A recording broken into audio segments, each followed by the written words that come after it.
आज हम आपके लिए एक अनकही अनसुनी दास्तान लेकर हाजिर हुए हैं। कहानी एक ऐसे व्यक्ति की जिसने अपने देश की खातिर उस वक्त के सबसे बड़े प्रशासनिक पद को ठुकरा दिया था, जिनकी एक आवाज़ पर नौजवानों ने जान की बाजी लगा दी थी। औरतों ने अपने गहने उतारकर उनकी झोली में डाल दिए थे और कहा था, इन गहनों को बेचकर एक ऐसी फौज तैयार करो जो अंग्रेजों को भारत से उखाड़ फेंके। दुनिया के सबसे क्रूर तानाशाह हिटलर भी जिनके मुरीद हो गए थे और अंग्रेजों के खिलाफ युद्ध जंग में भारत की हर संभव मदद का ऐलान कर दिया था। उस समय के ताकतवर देश जापान ने उन्हें अपनी धरती पर शरण दी और साथ ही भारत की पहली राष्ट्रीय फौज को ट्रेनिंग और युद्ध के लिए हथियार भी दिए। बाद में इसी आज़ाद हिंद फौज ने अंडमान व निकोबार द्वीप समूह को अंग्रेजों से मुक्त करवाया। हम बात कर रहे हैं आज़ाद हिंद फौज के संस्थापक और आज़ाद हिंद सरकार के पहले प्रधानमंत्री रहे नेताजी सुभाष चंद्र बोस की।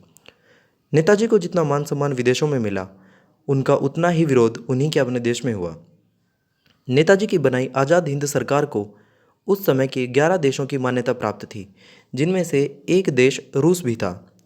नेताजी की वजह से ही अंग्रेजों को भारत छोड़कर भागना पड़ा और भारत की आज़ादी में नेताजी का जो योगदान है वह गांधी से कहीं अधिक था। यह बात इंग्लैंड के पूर्व प्रधानमंत्री रहे क्लेमेंट एटली ने एक बार भारत दौरे पर कही थी। देश के सच्चे सपूत व आज़ादी के नायक को हमारे देश के इतिहास की पन्नों से हटा दिया गया। ऐसे प्रमाण भी मौजूद हैं जिनमें नेहरू ने अंग्रेजों से वादा किया था कि नेताजी एक युद्ध अपराधी हैं और भारत की ज़मीन पर कदम रखते ही उन्हें गिरफ्तार कर अंग्रेजी हुकूमत को सौंप दिया जाएगा। इसी गिरफ्तारी की भनक नेताजी को लग चुकी थी और इसी वजह से उन्होंने अपने मृत्यु की झूठी खबर फैलाई ताकि वे छुपकर देश की आज़ादी के लिए तैयारी कर सकें। नेताजी का मृत शरीर कभी मिला ही नहीं और ना ही कोई विमान उनकी कथित मृत्यु के दिन दुर्घटनाग्रस्त हुआ था। यह तो नेताजी की एक सोची समझी चाल थी। असल में नेताजी को पता लग चुका था कि जापान अमेरिका के सामने आत्मसमर्पण करने वाला है, अतः उन्हें जापान छोड़कर कहीं सुरक्षित स्थान पर जाना होगा और अमेरिका से छुपने का रूस से बेहतर कौन सा स्थान हो सकता था। नेताजी कई वर्षों तक रूस में रहे, फिर वहाँ से निकलकर वे चीन पहुँचे। चीन में माओ के साथ नेताजी के अच्छे संबंध रहे। चीन से वे तिब्बत होते हुए भारत पहुँचे। भारत में नेताजी एक साधु के भेष में छुपकर रहे। वे समय समय पर अपने रहने का स्थान बदल लेते थे।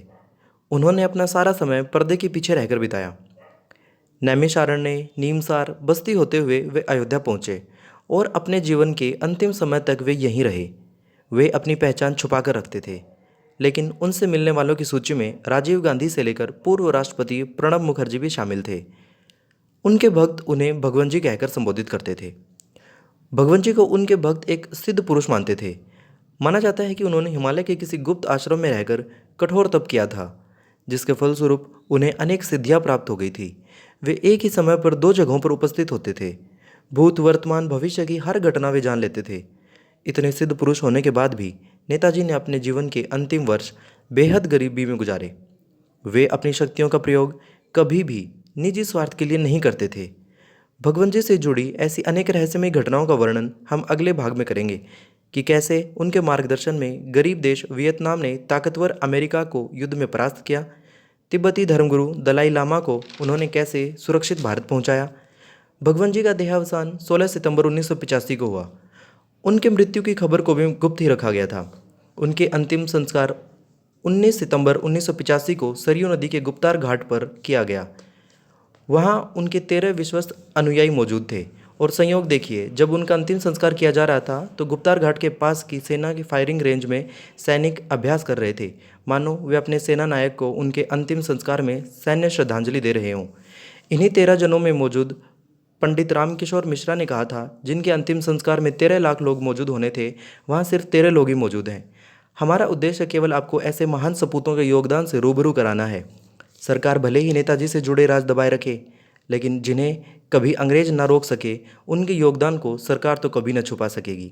गुप्तार घाट का रहस्य भी कम नहीं है। यह वही स्थान है जहां भगवान राम ने सरयू नदी में जल समाधि ली थी। नेताजी के अनुयायियों को मानना है कि भगवान जी पहले भी कई बार गायब हो चुके हैं। वे फिर किसी दिन अचानक कहीं से प्रकट होंगे जब देश मुसीबत में उन्हें पुकारेगा।